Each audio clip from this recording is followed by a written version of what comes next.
So I want to formally welcome all of you to our program tonight. I'm Katie Noonan, and I'm co-chair with David Wofford of Rotary Nature Center Friends.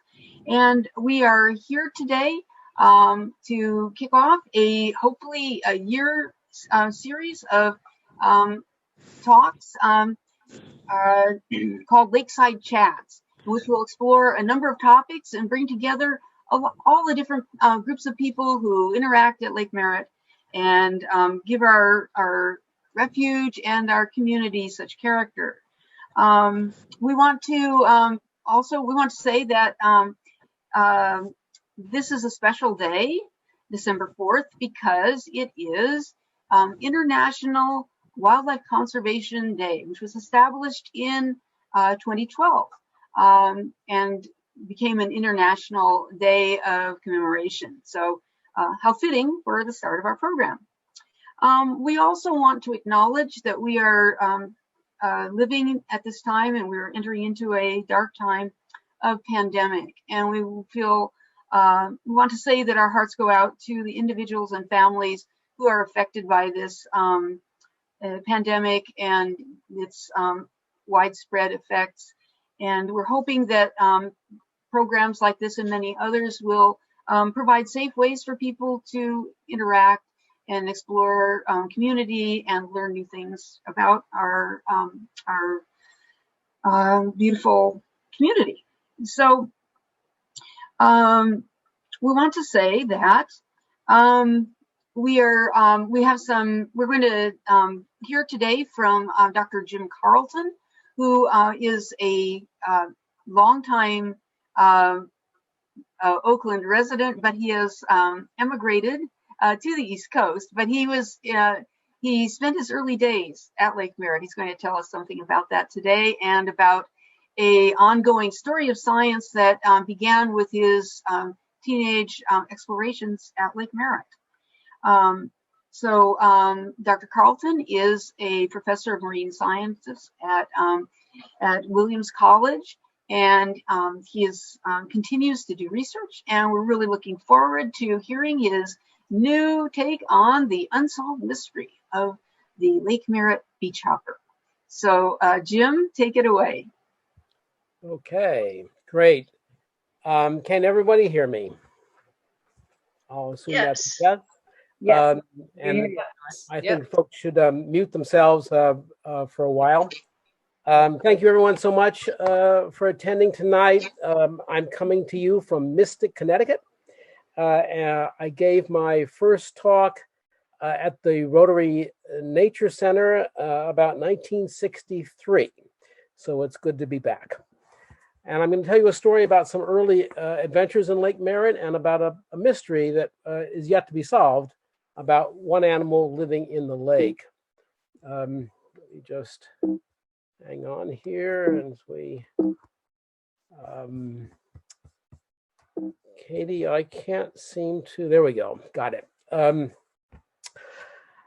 In the fall of 1962, I became interested in what lived in the lake, in the marine biology of the lake. I had a goal of making a complete inventory of everything that lived in the lake, the seaweeds, the fish, the invertebrates, all the way down to the smallest protozoans.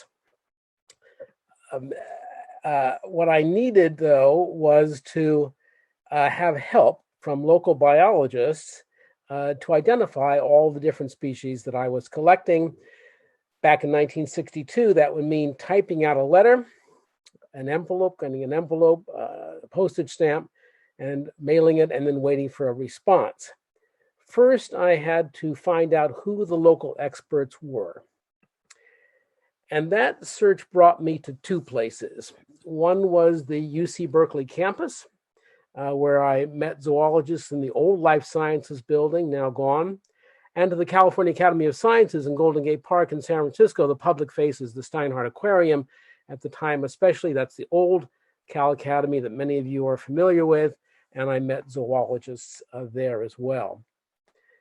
In particular, there were two marine biologists named Dusty Shivers and Alan Smith, who were really instrumental in encouraging me, having me bring in specimens to them. I began volunteering there. And if they could not identify my species or the other people who were there, they had resources that I did not have as a teenager, and there was no web, to provide me with names of experts from all over the country and all over the world to try to write to and see if people could help me. I sent some tiny crustaceans known as ostracods. These are the size of the head of a pin to a specialist in Germany. Hydroids, which are related to jellyfish and sea anemones, and some bryozoans, which are colonial animals, to specialists in England. Worms to Canada.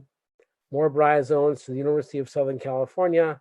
Amphipods, which we'll talk about in a little bit, small crustaceans, to the Smithsonian, Washington, D.C., and to many others as well, as I began creating a network of people who could identify all the various things that I was finding in Lake Merritt.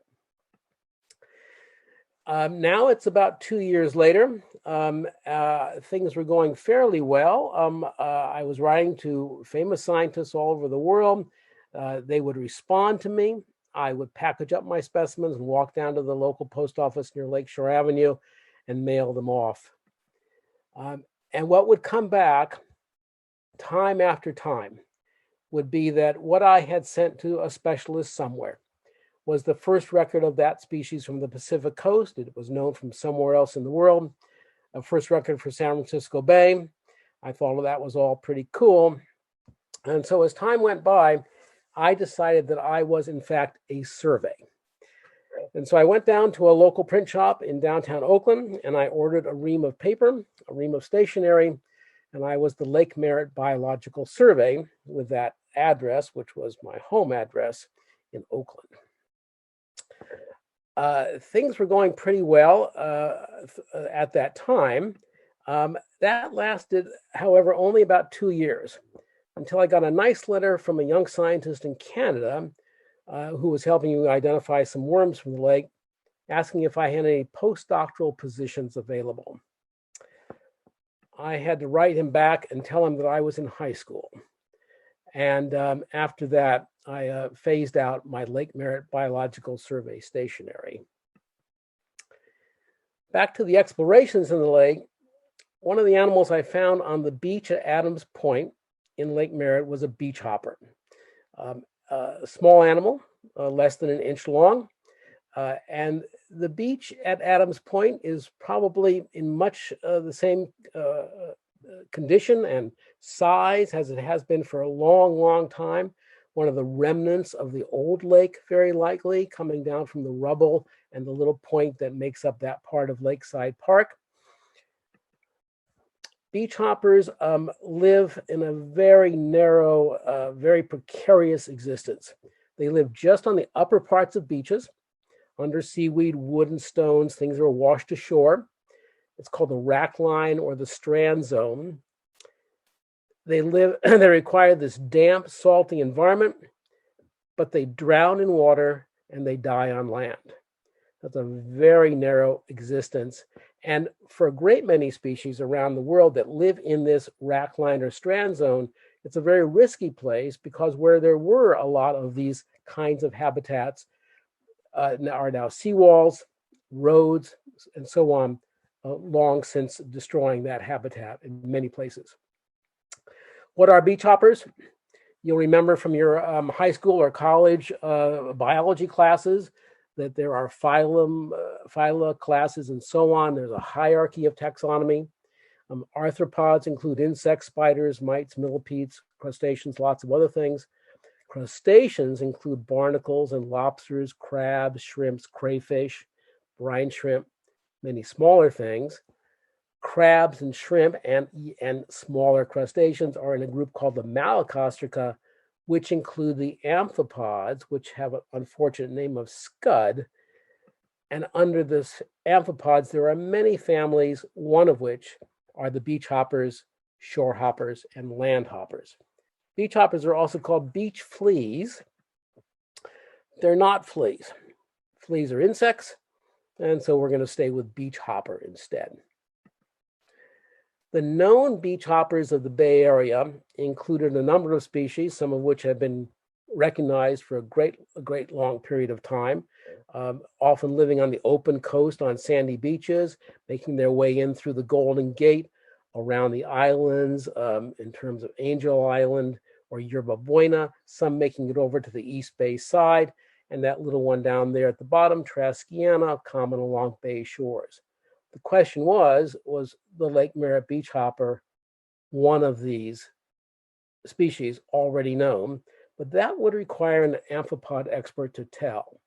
A likely candidate was Trasorchestia traskiana.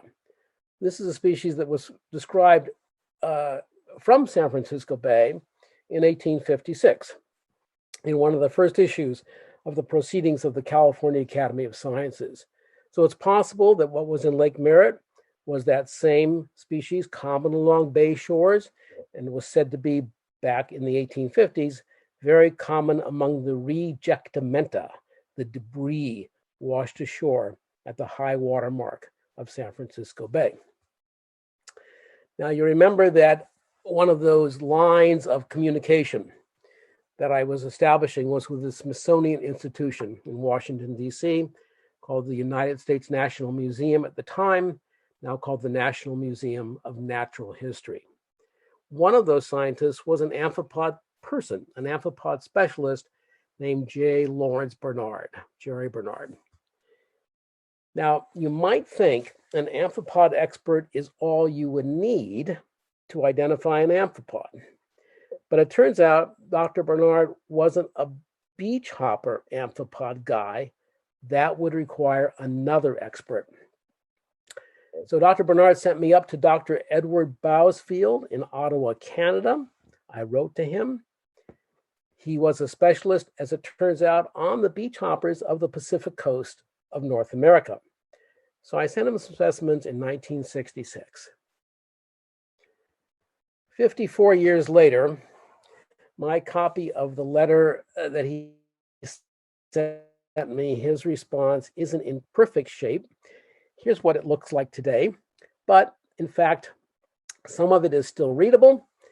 And what he wrote to me was to say that this material is inestia, unlike anything I've ever seen from the American Pacific coast. So that was pretty interesting. He soon concluded that the Lake Merritt beach hopper was almost certainly an undescribed new species, and that since a great amount of the Pacific coast was very well explored for this group of animals, and since Lake Merritt was already known to harbor many introduced species from all over the world, it probably was not native. But where it came from, he couldn't say. It was a mystery. So in 1967, Dr. Bousfield kindly made me a co-author on a scientific paper. It was my first scientific paper in a published paper in a scientific journal, describing this mystery. It was a puzzle to him, and we called it Orchestia Enigmatica, and with records of these new amphipods from the Central California coast. You can note my address was the Rotary Nature Center. Paul Cavell gave me permission to use that address. These were simpler times. To do that today would probably require an incredible amount of paperwork through City Hall, but Paul just said, go ahead. Remember, there was no more Lake Merritt Biological Survey after the postdoc debacle. Things were quiet in my beach hopper world, in the Lake Merritt beach hopper world, for a couple of years. And then I received a letter from Dr. Bousfield 2.5 years later in the spring of 1970. By this time, my address was at the California Academy of Sciences, where I was a volunteer there.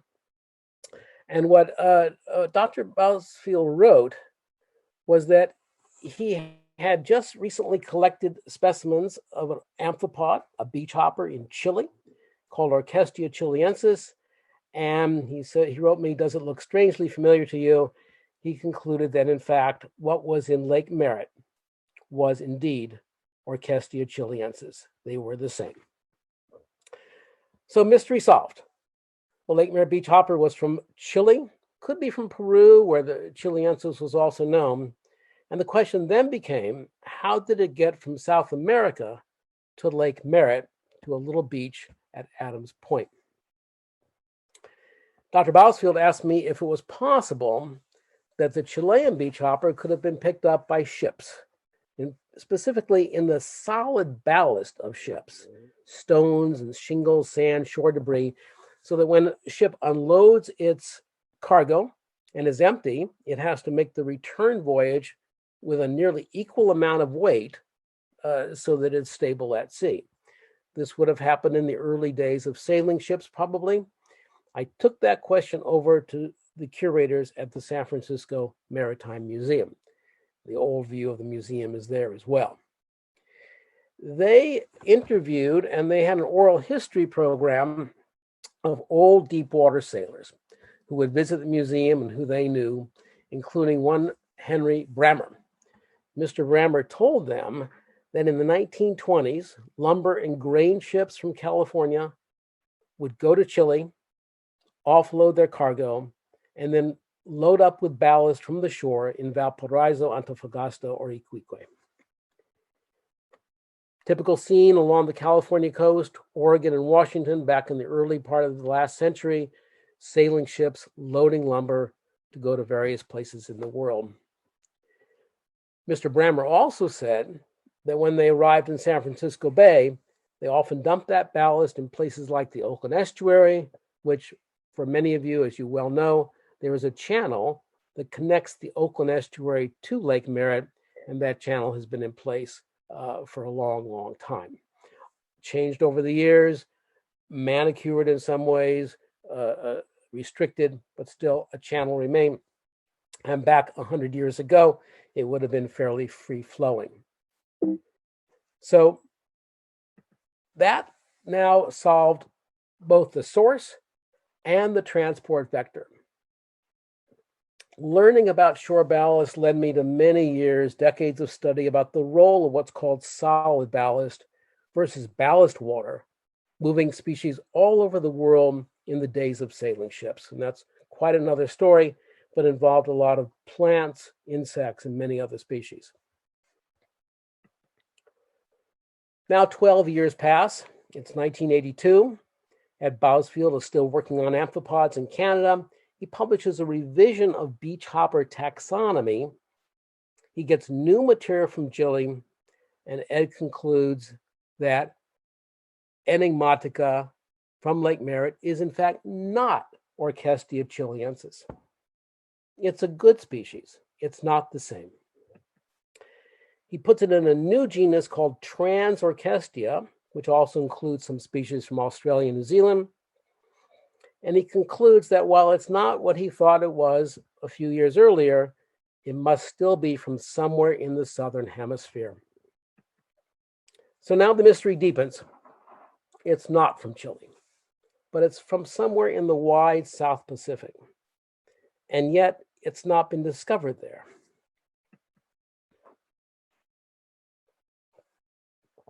Things were quiet again in the beach hopper world, this time for 37 more years. Just last year, in February 2019, two specialists on beach hoppers published a long monograph working from Australia and Ireland, and included the kinds of amphipods and beach hoppers in which the Lake Merritt amphipod resided. And buried in this monograph was an unexpected twist about our Lake Merritt beach hopper story. And that is, in describing another genus called Bulychaeva, they discovered that Enigmatica's closest relatives are from the northern hemisphere, not from the southern hemisphere at all. And that its closest relatives were Georgiana, which ranges from Canada to Baja California, but is not known from San Francisco Bay, and another species called Oketensis, which is in Honshu, Hokkaido, and ranges around to Prince William Sound, but is very strongly linked over to the Northwest Pacific along the Asian coast. Thus, the two closest relatives to the Lake Merritt beachhopper occur in the North Pacific Ocean and not the South Pacific Ocean. Ed Bousfield did not live long enough to learn this change of story. He passed away a few years ago. So in case you lost track, over the past half-century story, in 1967, the Lake Merritt beachhopper was Orchestia enigmatica, known only from the lake. In 1970, there was Orchestia chilensis, which had been described as early as 1840, and it was introduced from Chile by ballast water, and it was a very nice, tight story. By 1982, it wasn't really chilensis. It was back to enigmatica as its own species. It was still introduced from the Southern Hemisphere, still only known from Lake Merritt. And in 2019, it's in another genus called Bulychaeva. Its closest relatives are in the Northern Hemisphere, and it still remains known only from San Francisco Bay, and specifically from Lake Merritt.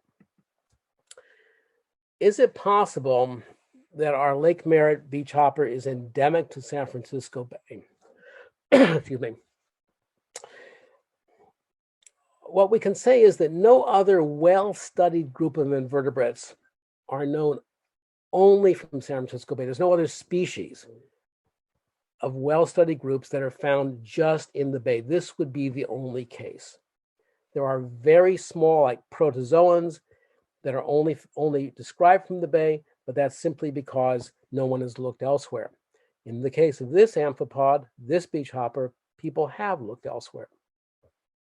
Genetic studies might help us, but in the meantime, in the list of interesting stories and interesting mysteries of San Francisco Bay, this remains one of the greatest puzzles, and we're going to have to stay tuned to see where this story takes us.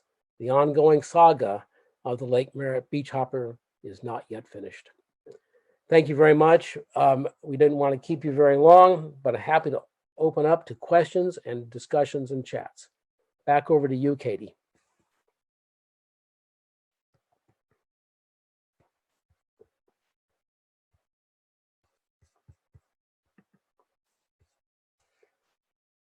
Mute.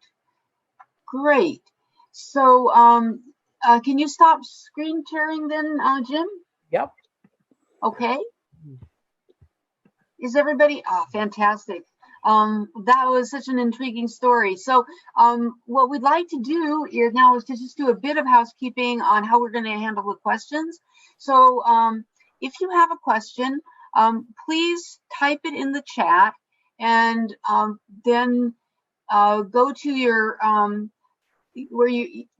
raise your hand. So does everybody know how to? Has everybody found the chat and been able to type things in? Hey, Katie, if I could just jump in. To raise your hand, you open up the participants button, right? And you'll see a blue hand in there, and you just raise your hand. And so Tony Bald has a question. Tony, go for it. Okay, so Tony, Tony is going to unmute himself, and then will we be able to see Tony? All right.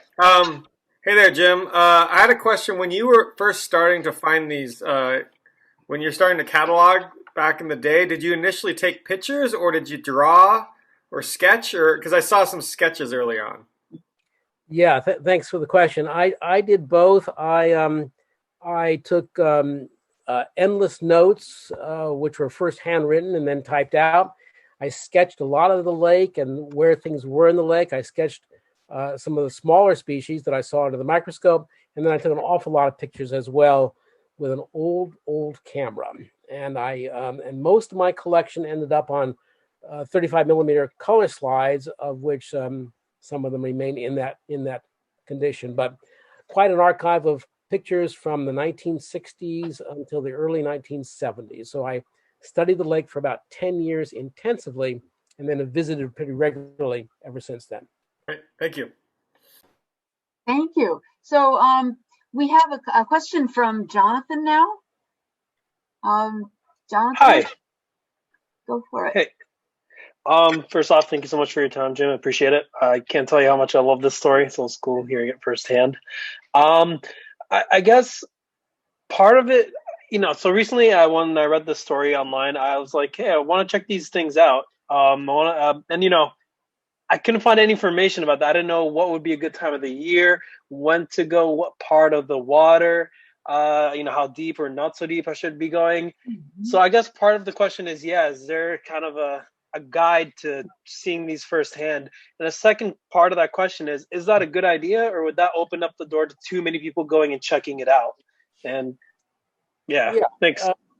Good question. Adam's Point is part of the public Lakeside Park, and one can scramble down there along the way. One of the reasons we think that it has been protected and still existed for decades at the lake, and probably was introduced from somewhere in the late 1800s or early 1900s, is because it's a bit of inaccessible area. One has to scramble down through some bush and get down into what is often somewhat of a mucky area that isn't very appealing.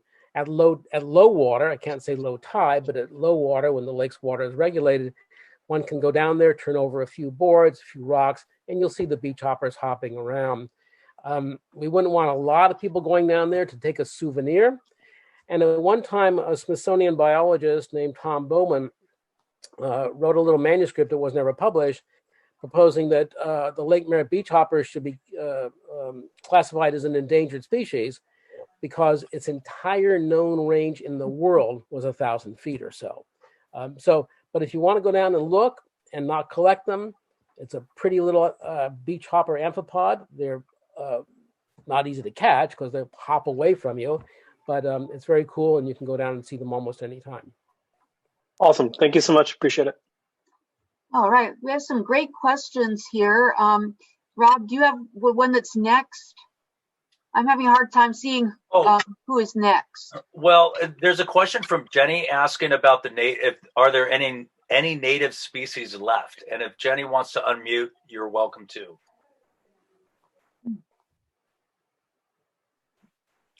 I can go ahead and answer that. Thanks, Jenny. There are native species in Lake Merritt. There are a lot of native species left in San Francisco Bay. In Lake Merritt today, we have a mixture of both the native species and a lot of introduced species. That ratio varies around the year, depending upon the salinity, the temperature, the amount of fresh water that comes into the lake. For many, many years, most of the species in the lake, most of the common species of the lake were from around the world: Europe, the Atlantic coast, New Zealand. We thought Chile at one time, Japan. And they got into Lake Merritt and the bay through lots of mechanisms, through shipping, through the commercial oyster industries that brought species over from the Atlantic and Japanese coast. But that balance has changed a little bit as the lake has gotten a little bit more marine and now operates more as an arm of the Oakland estuary. Still a lot of introduced species in Lake Merritt and of course around San Francisco Bay as well. Total number of introduced species in the Bay Area in the aquatic environment, the marine environment, about 300 or so. Or 500 is what I heard. Hello, are you there? Hello. We have a question from Bruce. Bruce, would you like to unmute, and Bruce Kuhn, would you like to unmute and ask your question? Hi, Bruce. Hello. Hi. It's Darlene. Hi. Hey. Hi, Jim. Hi there. Hi. We're friends from way back. I want to know what happened to the Mercerella enigmatica. Yeah, Mercerella enigmatica is still in the lake. It's not in the numbers or sizes of population, excuse me, that it used to be back in the 60s. There are still populations at either end of either arm of the lake, and small populations everywhere, so it's still there. The name changed, unfortunately. It's called Phycopomatus now, but Mercerella is still a very familiar name. It's also around parts of other parts of San Francisco Bay. From the 1920s to the 1990s, the only place the tube worm was known on the entire Pacific coast from Alaska south was San Francisco Bay. In the 1990s, it mysteriously appeared in Elkhorn Slough in Monterey Bay. And then a few years later, it began to appear in the harbors of Southern California. So having been restricted for almost the entire 20th century into San Francisco Bay, and especially Lake Merritt, it then began to spread. It's one of the mysteries of invasions as to why species stay put for a long time and then begin to spread. Probably what's in Elkhorn Slough came from San Francisco Bay, but what's in Southern California might have come from somewhere else, but still around. Good question. We have a question from Joy. Joy, would you like to unmute yourself and ask your question? Okay, hello. Thank you for this amazing presentation. It was just fascinating. Thank you so much. Thank you, Joy. I wondered, I had two questions. How long is this creature? What is the size of it? I didn't have anything to scale it by in the photos. Mm-hmm. It's about a ½ inch long, about a ½ inch. Mm-hmm. Oh, okay. Thank you. And the other question I posted was, is anyone actively continuing to research this mystery, or is it just sort of accepted as an unsolved mystery at this point? We hope this can be solved through some genetic work. A lot of taxonomy and systematics these days can be approached through molecular genetics. We have material of the Lake Merritt amphipod, beach hopper, ready for genetic analysis. We just need to get comparative material of what are thought to be its closest relatives elsewhere in the North Pacific. And once we get that lined up, we're going to see if we can convince someone to do the analysis of the DNA and see how these species line up and how close they are to each other or not. And then we might be able to get a clue as to where it came from and pursue that. I suspect it's from a similar habitat, a lagoon or estuary from somewhere in the Northwest Pacific, somewhere around Japan or further north, but that's just a guess. Okay, thank you so much. Yes. Let's see. Someone asked about where you can see the species, all the species that are found in Lake Merritt. And I just wanted to mention that iNaturalist is a great place to go to see species that have been observed in Lake Merritt. It's iNaturalist.org. Just a little bit of learning how to navigate in there, and you can look at any of the 7 special projects related to Lake Merritt. And then you can also just look at geographical areas and see what people find there and get pictures of them. So it gives you a visual take on that. Are there other questions? I have a question, but I want to survey. I see your question, Katie. This is David, and I'm wondering if Bruce's question about the Mercerella enigmatic got answered and what happened to it. Yes, it did. Okay, thank you. I think we're moved on to, is there a website? You talked about, but there is also a non-native species that was done by the Academy of Sciences of what was done in the Bay. I don't know if there's a specific species list in Lake Merritt. Go ahead. Jim, you want to take that one? iNaturalist remains a really good place to look for many of the species that are in Lake Merritt, and there are a few published lists out there in the literature. Again, it's an evolving story. We did a extensive survey of the lake back in 2016 to compare to my work from 50 years earlier, and Katie Noonan has kept up a long list as well. So it's out there, definitely, and we'd be happy to chat with anybody who wants to learn more about the whole list or about any particular species. I do see a question from Imani, is it? Are you there, Imani Cheeks? If we not, also have a question, another question from Bruce Benedictus that I can read if need be. I'm here. Oh, wait. Imani's there? Yeah, sorry. Hi, I'm a high school student and I'm an AP Environmental Science, and I just wanted to say thank you because this was such a wonderful presentation. But I just wanted to ask, like, for James, what keeps you so dedicated to your research? Yeah, thank you. My interest in the world of non-native species and how species from so many places around the world ended up in San Francisco Bay began in Lake Merritt. When I first discovered the tube worm there, I didn't discover it. I personally found it there, but it had been known there already before. And then when I went to the Nature Center, there was a specimen of the tube worm, and there was a little label underneath, and it said it was from the South Seas. That really captured my fancy as to how something from the South Seas could be in the lake. That launched my further investigations of the lake, and I found the beach hopper and many other species. From there, I expanded my interest to trying to understand the non-native species of San Francisco Bay.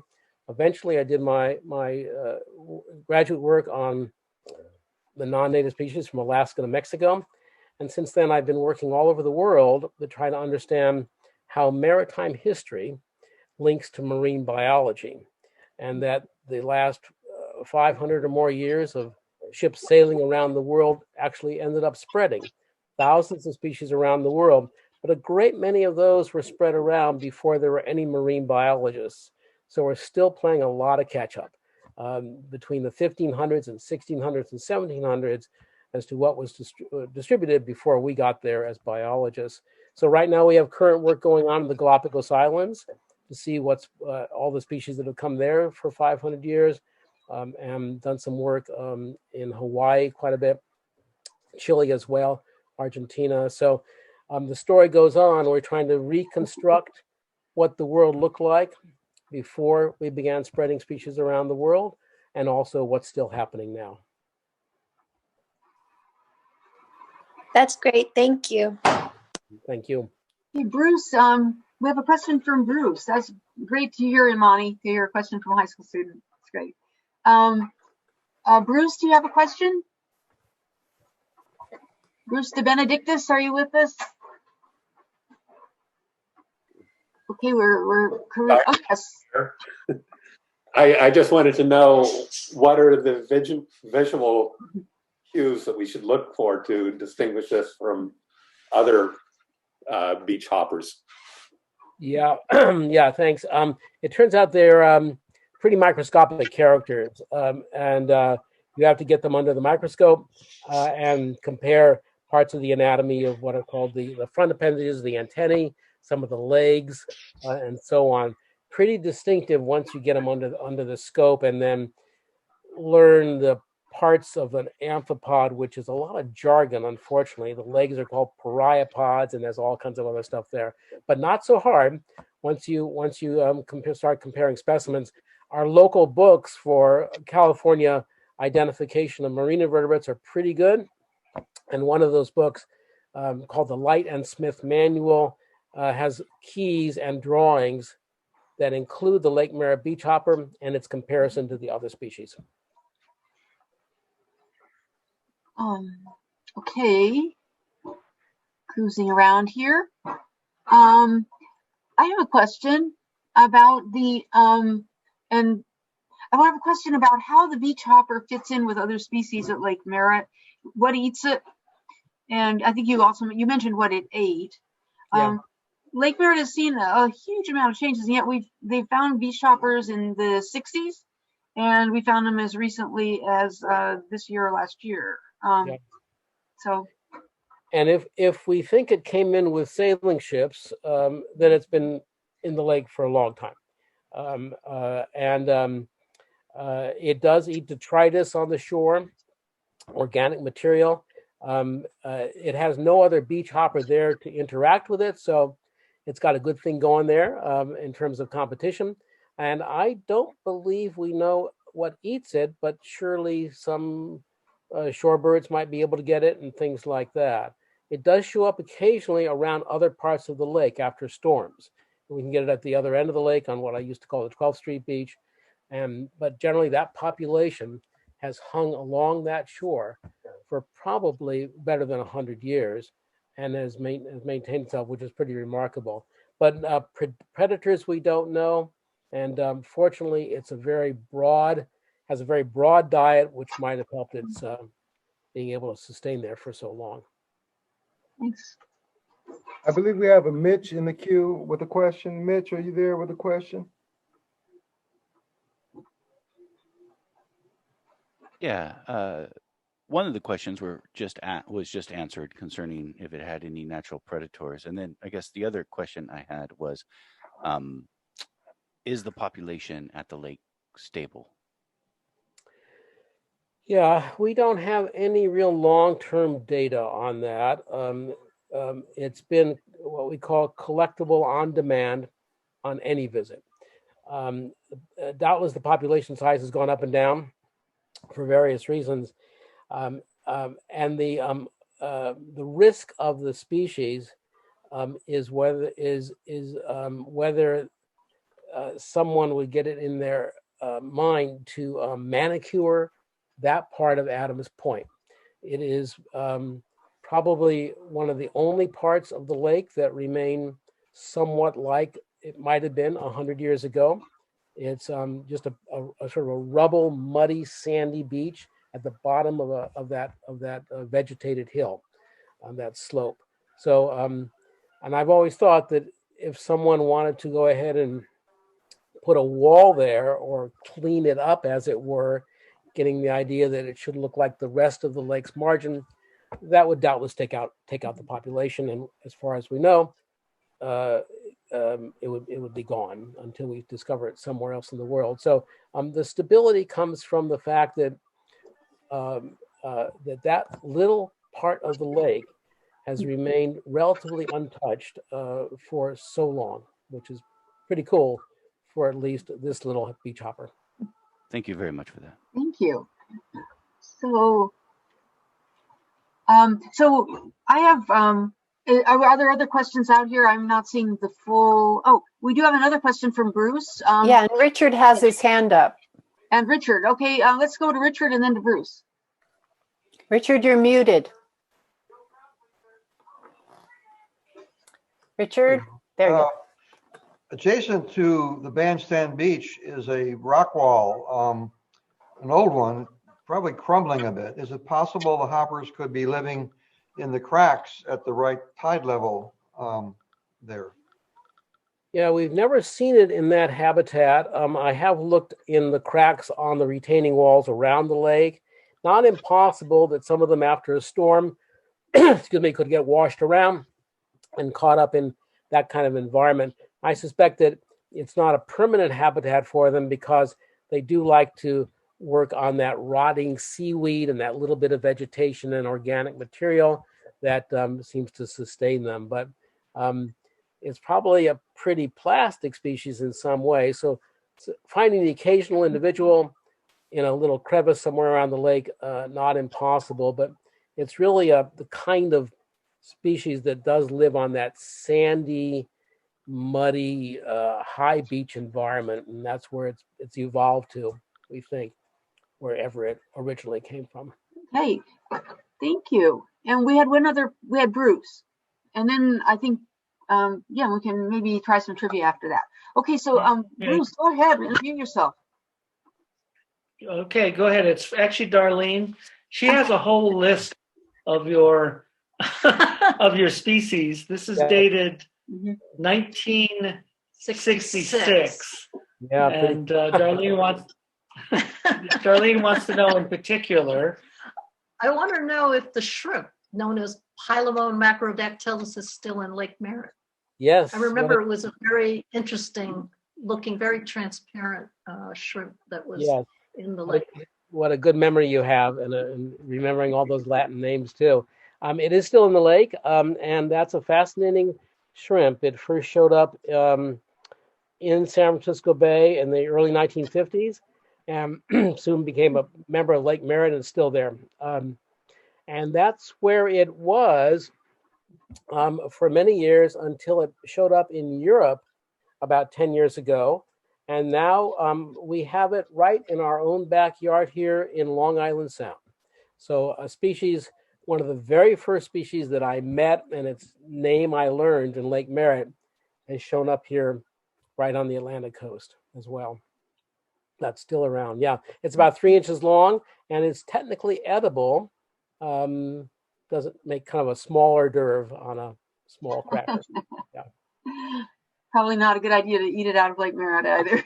Oh, maybe not.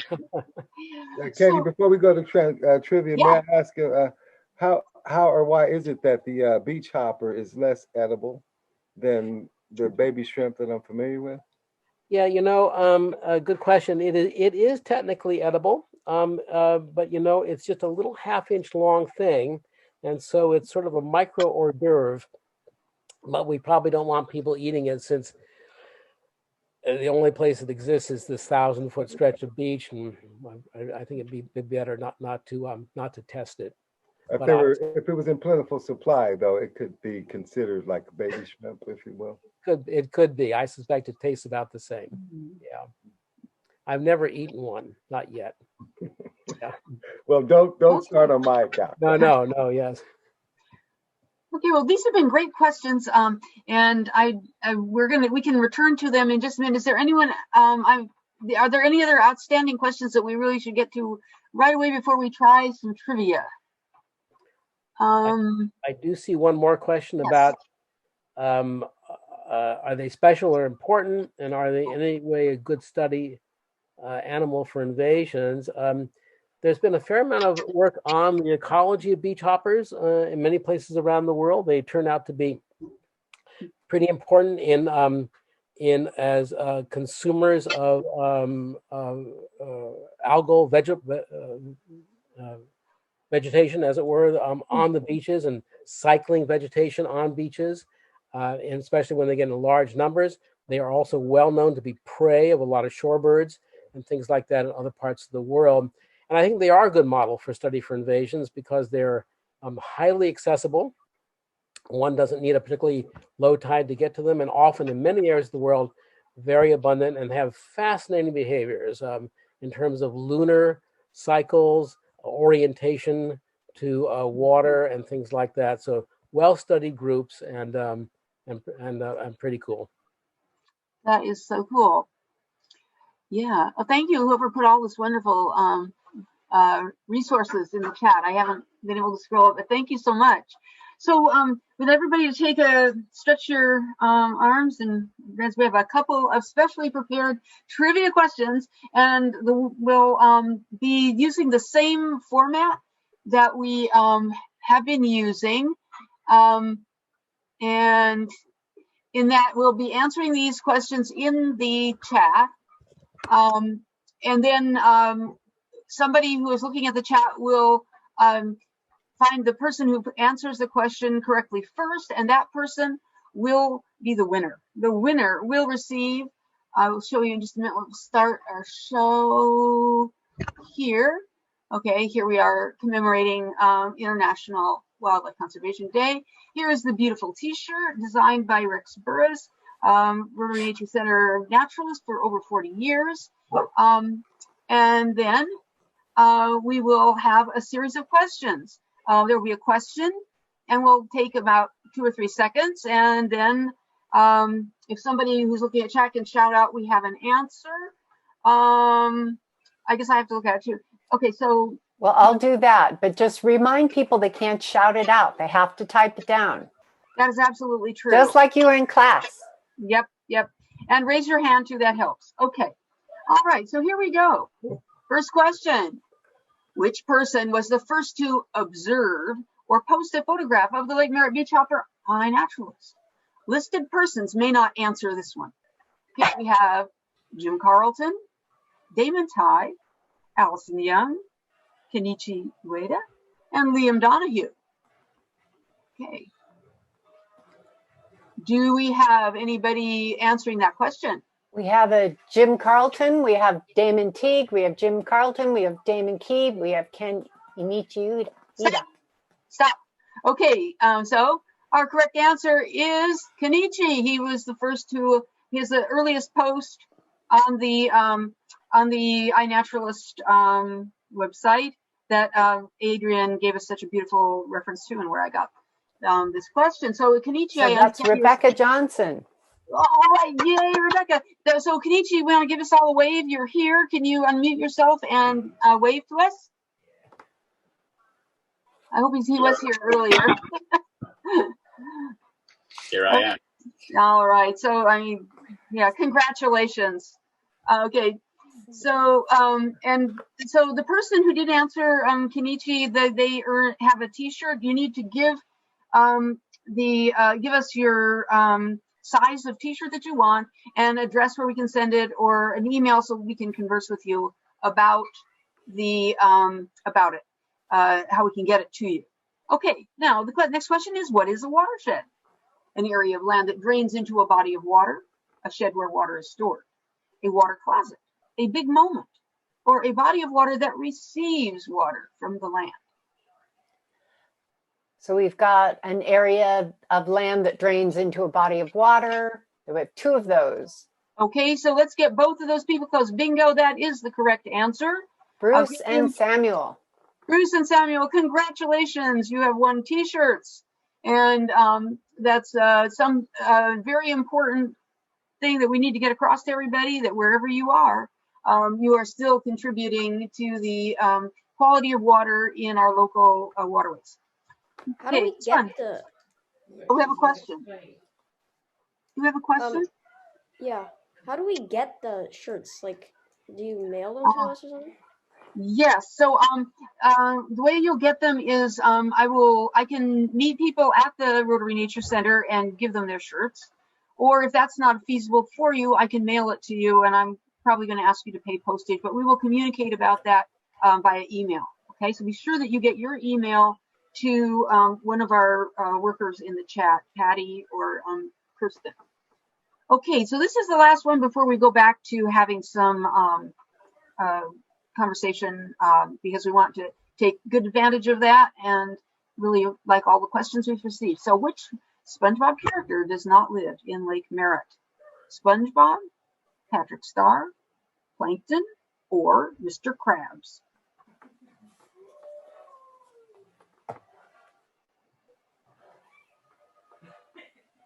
Anybody gonna go for that? I don't see the right answer yet. We have SpongeBob. We have sponges in the lake, so they're there. Mm-hmm. I don't see the right answer yet. Come on, people! It's 1 out of 4. So what doesn't like? Oh, there we go. We got Patrick Star. Declan got it. Declan. Good job, Declan. Yeah. So there are no sea stars that we know of in Lake Merritt, although there was one recovered, I think, in the 2016 survey, but it was just one individual and it was in the lab, so there was not sure about that one. Okay, and so our first municipal naturalist was, of course, last one.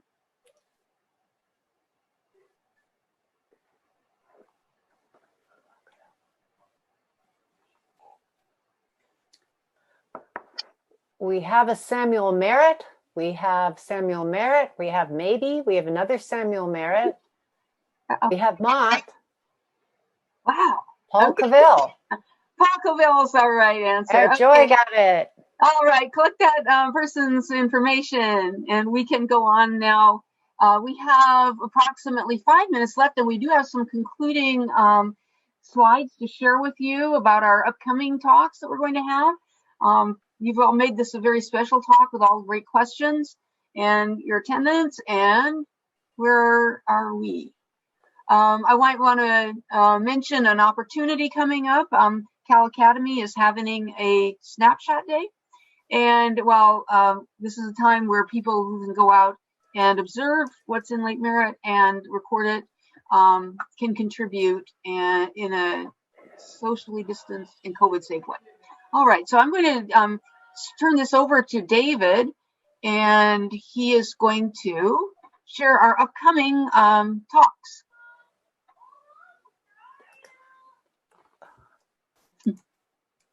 Okay, so here I am, and hello, everyone. Go ahead, David, go. Thank you, Katie, and thank you everyone for joining us this evening. As we're so happy to launch the first of our Lakeside chats, a year-long series that we plan to do monthly, that we've scheduled out through April. And do I have a slide that represents our schedule? We're seeing the January one. Can you see that? I do. All right. Why don't you just read it off, and we'll go through the next two. Okay. Yes. Our very next event will take place on Friday, January 8th, again from 7 to 8 p.m. And it'll feature the title Stories from the Early Days of Lake Merritt. It's featuring Jim Covell, one of the directors down at the Monterey Bay Aquarium, and the son of Paul Covell, the founder of the Rotary Nature Center and the primary developer of the wildlife refuge there at Lake Merritt. And Jim will share about his experiences growing up there at Lake Merritt while his father developed the Nature Center and the programming for the wildlife refuge. Shall we move on to the next slide? So, and then we jump from. I think we're going back and forth. Let's just go ahead and we'll get wonderful. The next. Because in March we'll be featuring birding at Lake Merritt, and we'll have Hillary Powers coming in from the Golden Gate Audubon Society. And Hillary is a woman who has, I want to call her local. She's been immersed in Lake Merritt for so many years and leading and guiding bird walks and tours and teaching people about the birds and their adaptation patterns and their experience there at Lake Merritt. And we really look forward to sharing and hearing more from Hillary in March. That'll be March 5th. Again, Friday, 7 to 8 p.m. And this is Lake Merritt is Hillary's patch, she calls it. She knows the birds and their changes over the seasons. She's been there for over almost 2 decades, I would say, with monthly walks. So she can really give us some on the ground information. She's a wonderful writer and speaker, and I know you'll enjoy her. Okay, and we see here a slide that speaks to the mission of the Rotary Nature Center Friends. I'll share it since it's, the Rotary Nature Center Friends is a citizens group advocating for the Rotary Nature Center in Lakeside Park and delivering and developing interpretive nature and science programs. And that's what we're about. I just want to pause for a moment because we have a missing slide that I want to speak to that represents February. February 5th, Friday, February 5th from 7 to 8 p.m. We'll feature Carl Anthony, and the topic will be the Earth, the City, and the Hidden Narrative of Race. And that'll be a wonderful sharing and a wonderful narrative. Carl is an architect and a landscaper and frankly, a living legend in the environmental movement as an elder and one of the, if I may say, African Americans that was early on a significant part of the environmental movement, both here in the Bay Area and nationally. So we look forward to that. We very much do. David, can I interrupt you because Kenichi had a question that we didn't get answered, or we missed in the chat. Kenichi, can you unmute yourself and ask your question? Are you there? Yeah, I'm still here. Great. Yeah, my question was it was a bit more, it was a question for Jim about how basically the cosmopolitan ecology of Lake Merritt makes him feel, which is kind of a complicated question. Yeah, what a great question. When I walk around Lake Merritt, I feel conflicting thoughts about being interested in what I might find there and also sad by what has been lost or, how it gets trashed. So I'm curious how it makes you feel, Jim, since you've been visiting the lake for so much longer than I have and seen it change in more ways than I have. Yeah, thanks, Ken. That's an excellent question.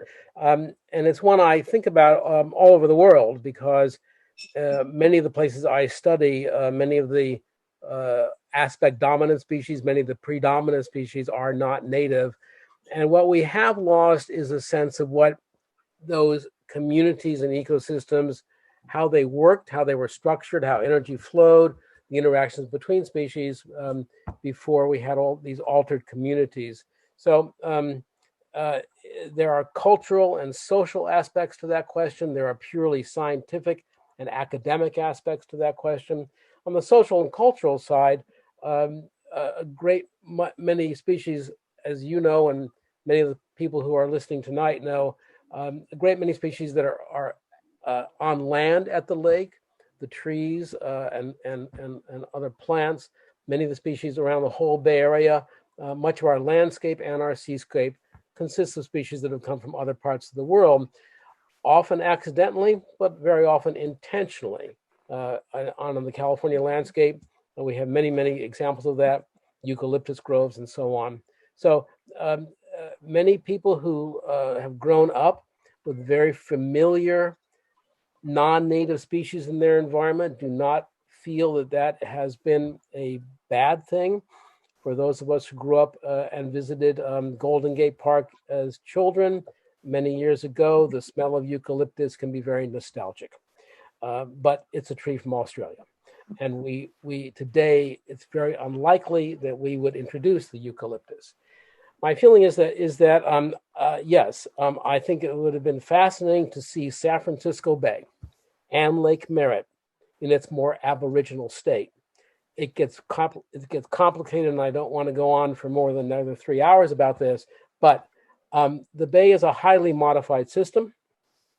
Invasions have been one aspect of how the bay has changed, but hydrographically, geologically, the bay margins have been changed radically by development, by filling, by dredging. So it's a complicated system where even if the invasions weren't there, we still would not have the original San Francisco Bay by any means. There are places that were mapped in the 1840s that were 50 feet deep in San Francisco Bay that are now basically intertidal mudflats. So vast changes.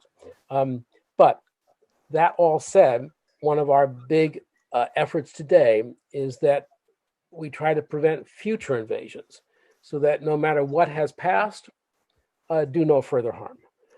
And part of that reasoning is that we know that a great many non-native species have had very serious economic impacts, public health impacts, generally environmental impacts, and the list goes on and on. And so we'd rather not add more species, even as we have already had a fairly long legacy of species being added. Back to Lake Merritt, and to wrap up this long answer to your good question, we know the lake was quite different back in the 1870s, for example. Invasions had already begun by then, but evidence we have from what people observed in the lake back more than 100 years ago was that there were interesting mudflats there at low tide, and it supported one of the great populations of our native California horned snail. Gone from the lake for a long time, but very rich populations were there at one time. So it would have been fascinating to see that, how that all operated. But we're left with what is now one of the great examples in the world of an accidental zoo. Let's take, before we're at the end of our hour, I know it's really late back there in Mystic. We want to be sure that everybody gets to see our thank you slide for all of our partners. So I wonder if we could just show that briefly. Yes. Okay, and so we've been working at Lake Merritt for quite a while now, last 3 years, and just want to tell our great thanks that we have for some of our civic leaders that have helped us out. The mayor, Nikki Bass, Dan Kalb, Lynette McElhaney, the Sierra Club, East Bay Regional Parks, the BART director, Robert Rayburn, East Lake Neighbors, the Frederick E. Hart Foundation for Educational Opportunity, the Oakland Zoo, San Francisco Elks Lodge number 3, the San Francisco Save San Francisco Bay, East Bay for Everyone, Golden Gate Audubon Society, the Lake Merritt Institute, Breakthrough Communities, Earth House, Golden Gate Audubon twice, and Oakland Unified School District, wonderful kids there, and the Environmental Justice Caucus of Teachers, and of course, Oakland Public Works Adopt a Spot that encourages stewardship. So thank you for that. So these are some of the activities. As stewards of the Lake Merritt Wildlife Refuge, we regularly host school groups and members of the general population at Lake Merritt when it is safe to do so. So we have done bird watching, nature walks, native plant identification, weeding, planting, and testing lake water. We have virtual and online activities, and we're developing more as we're going to be spending a lot of time in remote and distant situations. And we have more? Oh, yes. So we're a citizens group, Rotary Nature Center Friends, advocating for the Rotary Nature Center in Lakeside Park and delivering interpretive nature and science programs. So thank you. I think that's it. So we're welcome to stay a little bit longer. I know it's really late on the East Coast, and so we can talk amongst ourselves. And Jim, if you need to turn in soon, that's fine. You know, Katie, I think a pleasure to have you. Katie, if you can hear me, I think I would like to. I can go for it. Speak to our upcoming speaker series, the Lakeside Chats, and frankly to the last question and comment from Jim,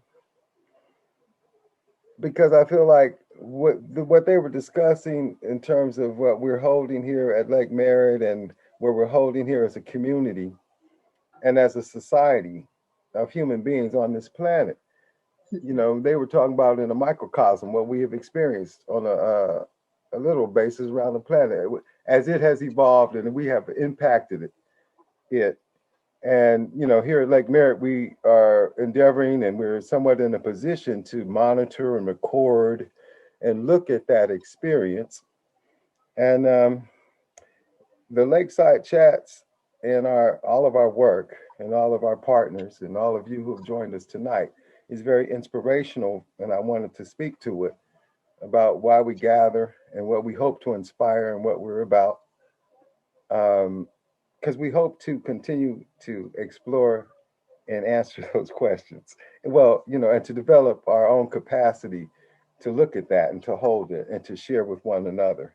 And I think that was significant enough to mention as we close out this evening. Thank you, everyone, for joining us, and we look forward to more. We'll be sending, we have recorded this and we'll be making the recording available on YouTube as soon as we can. And definitely we'll be sending information, post-event information to you via the Eventbrite. So really, thank you, Jim. This was just an amazing presentation. We're so lucky to have you here with us tonight. Quite welcome. It's been a great pleasure and great questions from everybody, and good to see so many of you tonight. Thank you. Okay. So